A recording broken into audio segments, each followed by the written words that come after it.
May be your last chance to speak to Alex before the election. I suppose we could have him back. Good afternoon. If you lose your seat, it's the last chance at all, isn't it? Well, because we don't like losers here. That would be dreadful, yeah. I mean, but I could go on daily until next Tuesday until Parliament rises, so that people can get a feast of me, then a famine. You could indeed. Well, let's get it going. 0345 6060 973. First caller is Stephen in Glasgow. Stephen, what would you like to ask Alex? Hiya there, Alex. How you doing? Not bad, Stephen. On you go. Well, basically, what it is, I actually am an ex-SNP member. I joined the SNP like many other folk just after the referendum, and I left the SNP in October last year. What I would say is that the way that I feel at the moment, and many other folk that I know, is I feel a little bit let down by the SNP. What I would say is, with all the sort of a recent sort of scandals that have been happening with, say, Natalie McGarry and Michelle Thompson and so on. Just to explain, these are two SNP MPs who are standing down at the election. Yep. They've had allegations made against them. The SNP, I think I'm right in saying, Alex, withdrew the whip from both of them. Well, I think that they actually withdrew the whip themselves, obviously under the instruction of the SNP. But what I would say is, the SNP don't seem to have any internal way to sort these issues out. I wrote a letter on numerous occasions to the SNP highlighting issues with my local SNP group, and we never got a reply back. Okay, so, Stephen, let's put these points to Alex Salmond. Alex, how can you restore Stephen's faith in the SNP? He's clearly very disillusioned. Well, I hope I can, but I mean, surely the point is that allegations were made. I mean, nothing has been proven against either of these women, it should be said. Natalie McGarry has been... Why was the whip withdrawn then? Because allegations had been made, and the nature of the party is when somebody's subject to serious allegations, they're, as Stephen rightly said, they're encouraged to resign the whip.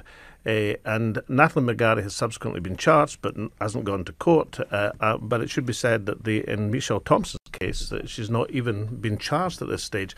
And the point I'd make to Stephen is, whether you think that is right or wrong, it's actually more rigorous than any other political party. I mean, other political parties, I think of those Labour MP, for example, who was charged and went to trial in Glasgow on an assault charge, for example, and still kept the Labour whip at Westminster.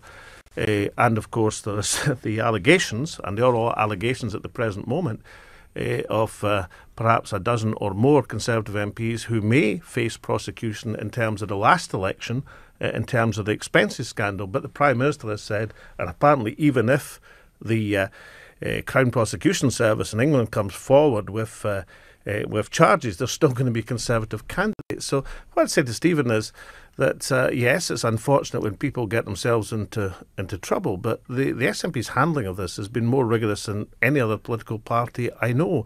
And surely that's all you can expect of a political party, that when allegations are made, they enforce the rules, and they make sure that when people come forward to be candidates, so that they've gone through the proper process. I'm not quite certain, Stephen, what you would have expected the SNP to do more than has been done.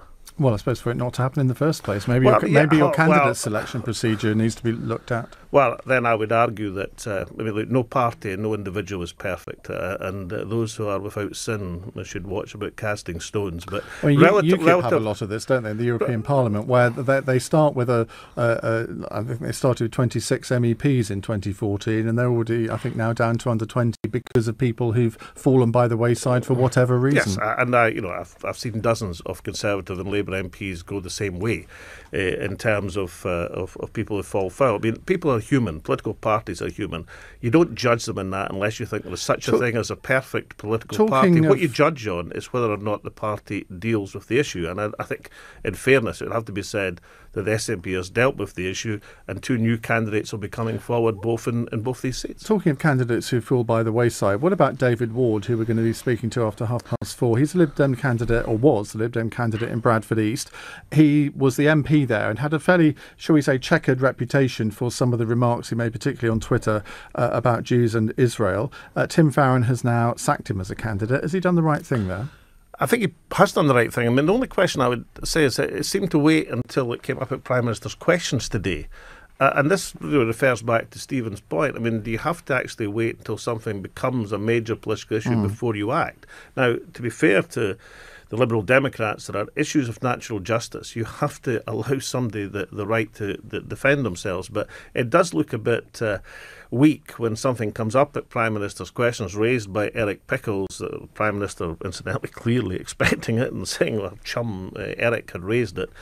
And subsequently the chap gets sacked as a candidate. You would think, it looks a bit dodgy if something has to be raised at Prime Minister's questions before action is actually taken. But this is a bit of a pattern with Mr Farron, isn't it? He only takes action when he's actually forced into it. His comments about gay sex not being a sin, he was forced into making those comments. He's been avoiding that issue for 2 years. Yes, and he's obviously getting very tetchy about it, as you can see from the television at the present moment.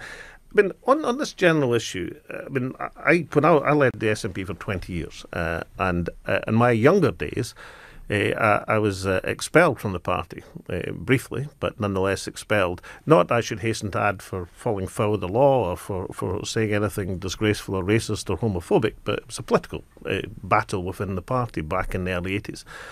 And one thing it did teach me, and I actually made a vow that when I became leader of the party, I would never expel or discipline somebody in the party for political reasons. You might do it for other reasons, the things that were spoken about, somebody falling foul of the law, being charged with a serious offence, of course you must. I'm pleased to say, over 20 years, I never took action against somebody for political reasons. Because they were inconvenient, because they were, breaking the whip, or because they were a thorn in the flesh, or because they were appearing on the Iain Dale show and good enough reason to be disciplined. And actually, I think that's a kind of general rule, but it's wrong to think these things are easy. But I do think that Tim Farron looks a bit reactive in this case. Does it matter whether we know what Tim Farron thinks about gay sex being a sin or not? I'm myself slightly worried. I mean, I think it's very... there is a kind of holier now aspect to the Liberal Democrats, which many people notice, they like to be on the... and therefore they kind of get caught out when they sort of say, well, it's not that's my personal view. But, my view, I suppose, would be that somebody, is equipped to be leader of a political party if they're an atheist, if they're a Seventh-day Adventist, if they're a Christian, if they're a Muslim, if they, have a faith or don't have a faith, they should be judged on other things. And what Tim Farron has to watch as to whether his private faith had moved over into issues that the Liberals regarded as party politics. Once you become the leader, of course, you're under a sort of obligation to put forward party policy. So if he does think gay sex is a sin but doesn't actually act on it politically, that's okay? I thought you were going to say act on it, but act on it politically. No, I don't... I think, he's got himself, two things. One, having got himself into the difficulty he's been in, then, his better attitude would be to say, look, I made a mistake. I shouldn't have done that. I was learning as a political leader. I now realise that. This is my view. Ask me about it as many times as you like. I made a mistake. I'm sorry. I'm now enunciating a different attitude. Can be very forgiving when politicians do admit to a mistake, can't they? Right. Let's go on to your next call. Ranjit is in Birmingham. Hi, Ranjit. What would you like to ask? Hello, Alex. Do you think the Barnett formula is fair to England? How especially would you justify it to poorer parts of England? Try to be as objective as you can. Okay, I'll do my best, Ranjit. I mean, firstly, you understand what the Barnett formula is. It was something in European history called the Schleswig-Holstein question. Schleswig-Holstein question. I mean, my pronunciation's dreadful, but luckily I've got Iain here to correct me, of which Palmerston once said that only 3 people ever understood it. I've got the right Prime Minister. One's mad, one's dead, and I've forgotten. Well, the Barnett formula is a bit like that. And even Joel Barnett, in his later years, the late Joel Barnett, I wasn't sure was fully in command of the formula that he introduced way back in the 1970s. And the point is this, that all the Barnett formula does is when there's a change in expenditure, it adds on a population share of that change to England, of the whole thing, to Wales, Northern Ireland and Scotland. That is all the Barnett formula did. It's just about the change in expenditure. So the actual Barnett formula itself, nobody can quarrel with because it's a population share of the change of expenditure. Now, what some people have argued is, oh, well, it shows an imbalance of identifiable public spending, very much so in the case of Northern Ireland, in the case of Scotland, and less so in the case of Wales. But of course, what people might well argue, yes, but if you start looking at the so-called unidentified spending, the thing that's lumped together, then that sort of stuff, like expenditure in the Foreign Office, for example, then you see a huge concentration of that expenditure in London, but that's not counted geographically. Now, that doesn't answer your question about the northeast of England, because the northeast and certainly extent the northwest of England have really had the hard edge of this. But basically, it's not the Barnett formula that's unfair. But incidentally, I would do away with it. I would, I want Scotland to be an independent country, and if an independent country, you don't have a Barnett formula. Annie is in Carnforth. Hello, Annie. Hello. What's your question, please? Well, I just wanted to ask Alex what his opinion is about Theresa May refusing to do a live TV debate. Is it because she's just so arrogant that she thinks that the Tories are going to have a landslide and she doesn't need to, or is it because she's afraid that she might be put on the spot about things like the crisis in the NHS and social care, 1 million people having to use food banks, parents in schools being asked to give money? Oh, this is a Labour Party political broadcast. Well, I agreed with Annie. I wasn't going to interrupt any of that. The answer's 3 words, Annie, and that's Sir Linton Crosby. That's the new advisor, Cameron's former advisor, the Wizard of Oz, as he was called, or is called, the master of the dark arts, who has told Theresa May that under no circumstances, given the lead she's got in the polls, must she put it at risk by a television debate, and therefore she won't debate. The second argument, I would say, I don't think Theresa May, who has no doubt many strengths as a politician, is particularly quick on her feet. If you look at even the House of Commons today, for example, and when she was pinned on the triple lock in pensions, she is not adept at moving. She's fine when she's rousing the Tory troops for another diatribe directed at Jeremy Corbyn. But when she's pinned on a question, she's not quick on her feet. And one thing you have to be in leader debates is you've got to be quick on her feet. So I think for these 2 reasons, one, she's ahead in the polls, therefore she doesn't have to. And secondly, they're not confident she'll do all that well. That's why Sir Linton Crosby says, do not do it, Prime Minister, and she's accepted the instruction. I think it's slightly more complicated than that, and I think he's saying, well, what have you got to win? You've only got stuff to lose, so why would you want to throw away a poll lead by making one mistake in a TV debate? Yeah, but there's a logic to that. I don't agree with it There may be a logic, because there may be a logic, but there's a wider democratic question. I mean, once these debates came in, we've had them in Scotland, incidentally, since 1992. The 1992 general election was the first leaders' debate in Scotland, and there have been every general election. So as Ruth Davidson said, she will do one at this election? I'm certain, well, presumably she has, because I know Nicola Sturgeon always accepts leaders' debates, and quite rightly too. But there's a democratic point. These debates should happen. Now, what I don't understand, that in addition to what Annie calls the arrogance of Theresa May, the lack of willingness to subject herself to democratic examination. I mean, Jeremy Corbyn today said he's not turning up either. Now, he said he wouldn't turn up unless Theresa May did. Well, yeah, but even so, I mean, his right tactic now would be to say to the broadcasters, I'm going on, I'm here, I want to be Prime Minister, I'll take on all comers, and if the Prime Minister herself won't turn up, you should have an empty chair and advertise the point. Well, the broadcasters, I think, wouldn't do that. Why not? Well, they should do it. I'm not saying that they shouldn't, but all the senior we had Lord Michael Grade on the programme the other day, and he said he thought it would be outrageous if the broadcasters did that. Now, he's a Conservative peer, so you might say he would say that, wouldn't he? But going, he would say that, wouldn't he? Well, should they empty chair both of them? And if there was going to be the so-called losers debate like there was last time without David Cameron, and now Jeremy Corbyn says he won't take part. Just empty chair them both. Absolutely. Okay. And look, you've got to find a way to stop the overweening arrogance of power. And if Prime Ministers are allowed to pick and choose, if they're ahead in the polls, they're not going to do a debate, then you'll never have these debates. And if you think that these debates have been important in terms of democratic choice, which I happen to think so, then you have to have a sanction on politicians who say, I'm not playing. But going back to your point about Theresa May not being quick on her feet, when you think that that she's going to be negotiating with the EU, Vladimir Putin, Donald Trump. Does that cause you concern? Well, it's a different skill. I think I've got some other concerns about that, but it's a different skill that's required. The television debate is a skill that you have to be able to move quickly in answer to questions, responding to the audience or the other people, and not get caught flat-footed. Otherwise, it can look like a bad moment. But if you've got Vladimir Putin opposite you, you've still got to think quickly on your feet, haven't you? Yeah, yes and no. I mean, look, let's take another example, like Gordon Brown, right? I think Gordon Brown would have been a pretty hefty negotiator in international negotiations, but he wasn't great in the leaders' debates in 2010. And maybe that's the difference. Now, whether Theresa May turns out to be an international negotiator of any standing, perhaps we'll find out in the Brexit negotiations. Lots of calls coming in. Let's go to Callum in Greenock. Hello, Callum. No, it's Greenock, isn't it? I always get that wrong. It's Greenock. I do apologise, Callum. After you correcting me, my European pronunciation. In Greenock. Come on, Callum, from Greenock. How you doing, Alex? My question is, obviously, with the polls pointing to an overwhelming Tory majority, and the rest of the UK other than Scotland, my main worry is that if Mrs May gets an increased mandate, that she will obviously continue to say that now is not the time for our chance for another say on the future of our country.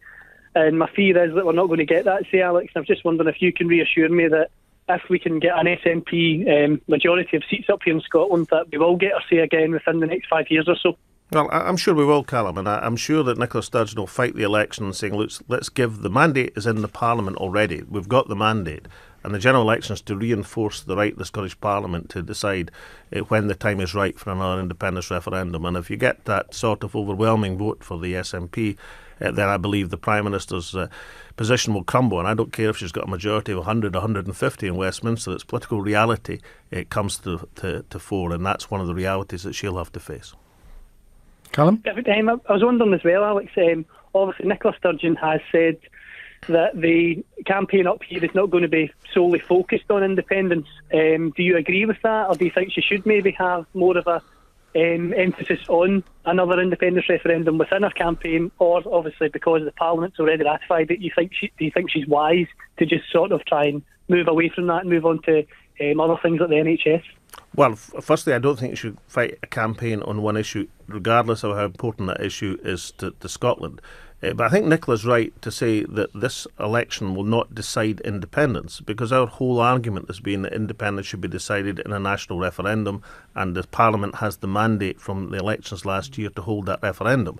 So therefore, I think in a whole range of ways, what Nicola will say is, look, you vote SNP to back the Parliament on the referendum. You also vote SNP to back the Parliament on protecting Scottish public services, to back the Parliament and being anti-austerity. So you back the Parliament and the Scottish decision-making across a range of ways. Because you put it, but the way things are looking now, the last citadel of resistance against this hard-right Tory government is going to be in Scotland. And that makes it all the more important that that resistance is strong and determined. Just on the path to independence, the Scottish Government consultation on a draft bill for a referendum apparently isn't going to be published until after the election, despite the consultation closing in January. Has Nicola Sturgeon got a bit frit?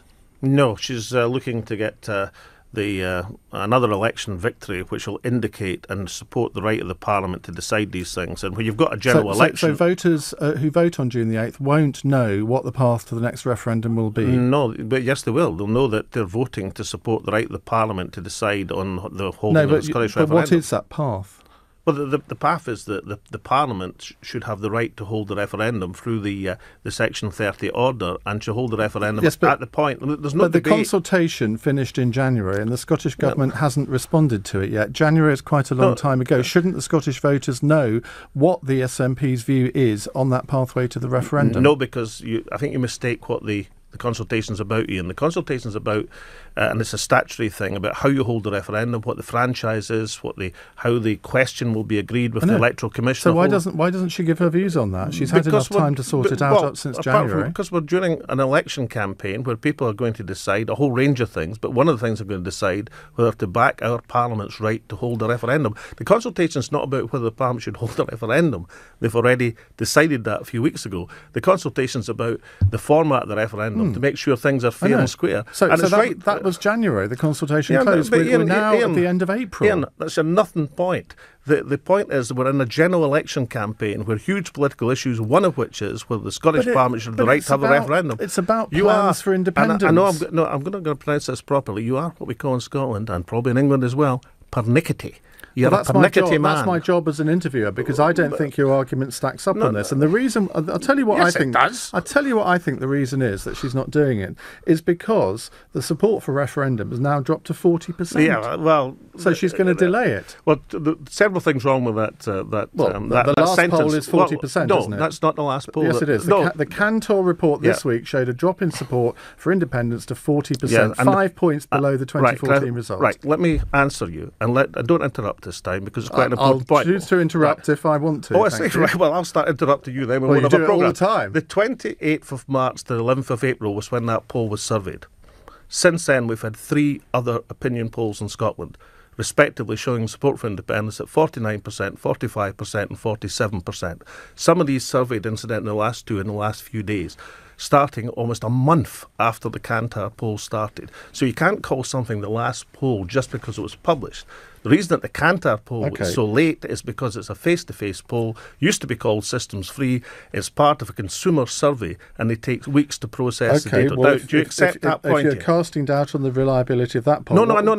What about... Sorry, that's not what I'm saying. I'm saying there's 3 more recent polls. No, fair enough. With more recent polling dates. Now, you know the difference, Iain, so accept the point. What about the poll that shows you're going to lose 10 seats to the Tories? Well, let's see what happens in the election. I think, we're in the running in 59 seats in Scotland. We'll do our best to win as many as we can. But listen, I'd rather be in the SNP right now, standing for election than any other party, because I think we've got a better chance in most seats than any other party. But you take nothing for granted, and I'm not saying that we're dismissing any challenge from any other political party. We'll take them on. You spend a lot of time criticising Labour, but it's actually the Tories that are your main opposition in Scotland now, isn't it? A sentence I never thought I'd say. Yeah, but we spent a lot of time criticising the Prime Minister just a few minutes ago when Annie put in these excellent points across and you wouldn't let her finish. Do you accept that they're your major opposition, though? Oh, I think the way the politics are at the present moment, Labour's flattened its back, and therefore there's going to be tough fights with the SNP and the Tories in our Rangers constituencies. And what's going to happen in the local elections in Scotland next Thursday? Because I'm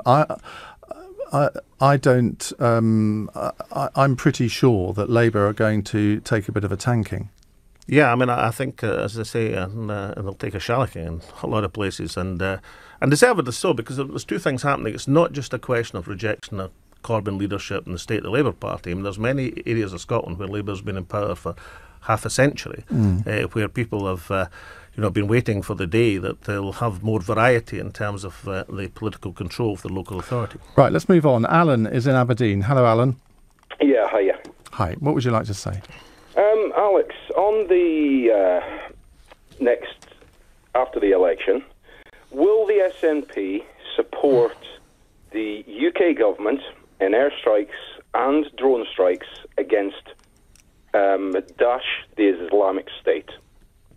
As you have been screaming no and asking for inquiries into drone strikes, and I kind of see this as just another form that the SNP are using against Westminster, refuse to even work with Westminster on something as serious as this.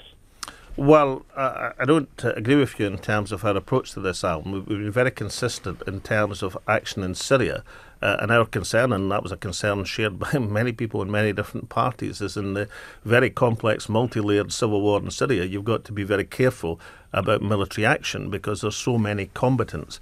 We've been entirely supportive of the armed forces in the action that's been taking place in Afghanistan and also in Iraq in terms of the strike against Daesh.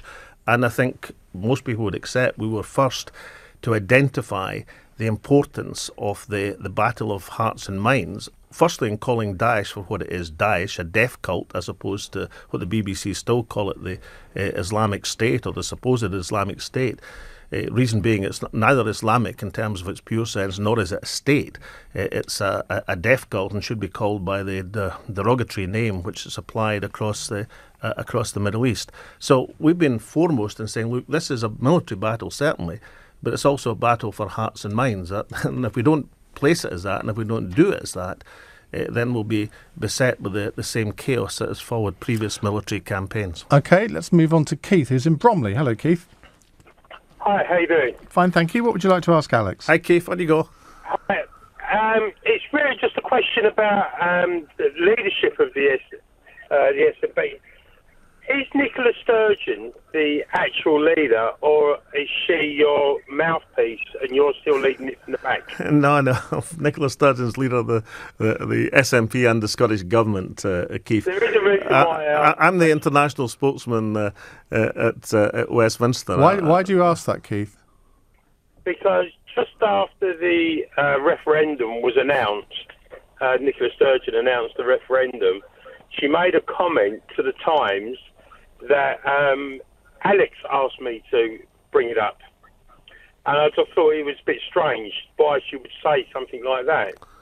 Well, I think I don't know the context of this. I mean, I can only imagine it was. But Nicola has a wicked sense of humour, Keith. But certainly, it wasn't to allude to the fact that Nicola's anything other than leader of the SNP. And honestly, the one thing I'd say to you How is, often do you talk to her? Oh, regularly. Like once a week, twice a week?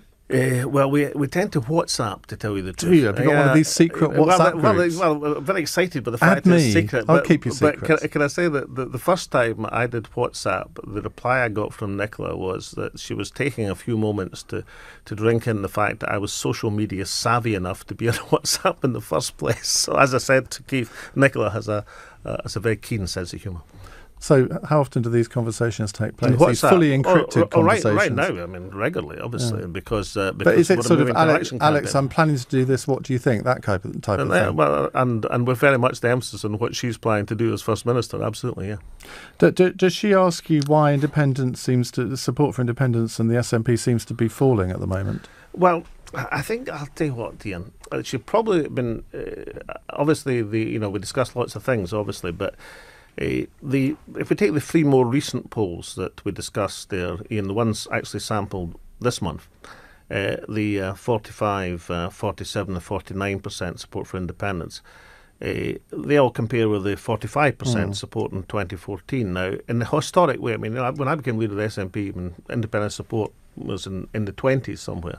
And when I called the referendum, famously, at the most it was in the early 30s. So in historic terms, that's not low support for independence. That's high support for independence. And secondly, support for the Scottish National Party. If you take the last poll was 44% for Westminster. Now we're hoping to do better than that, Iain. But I mean, that's pretty impressive. That is pretty impressive. But it has actually it has come down, and a lot of people are saying it's because of the way that you're running the health service in Scotland. When you have the chair of the BMA saying that the Scottish health service is stretched pretty much to breaking point, that's a pretty big indictment, isn't it? It hasn't described it as the Red Cross here. There is a third world disaster area, or the terms that they use. Listen, the best way to measure health service is like for like. A&E 4-hour waiting in Scotland, 92%. Now, wait a minute. You actually cut funding to the health service. No, that's not true either. It is. No, it's not true. 92% health service funding has increased in Scotland. The point that Theresa May made to me actually a few weeks ago was, it's not increased as fast as it is in England. Yeah, because we're starting from a much higher base. Spending per head in Scotland in the health service is higher, but performance is manifestly, demonstrably better. In terms of accident emergencies, Iain, a full 10% better. Not just for 1 week or 1 month, but for the last 9 months, Iain. George is in Paisley. George, what's your question, please? Alec. George. I will not be voting for independence because I feel the country would not survive as an independent country. Tell me why it would. Well, I'll tell you, George, I was in the Council of Europe this week and I got offered a badge. It's from one of the Finnish delegates, and they're celebrating the 100th year of independence. They're one of the most prosperous and one of the happiest countries in the world. And if you look at the countries at the top of that prosperity index, then you'll find countries like Denmark, Finland, Norway, countries all roughly the same size as Scotland, some of which, apart from Norway, don't have anything like the natural resources of Scotland. And I would argue a country with Scotland's natural, but above all, George, its human resources, like 5 universities in the world's top 200, for example.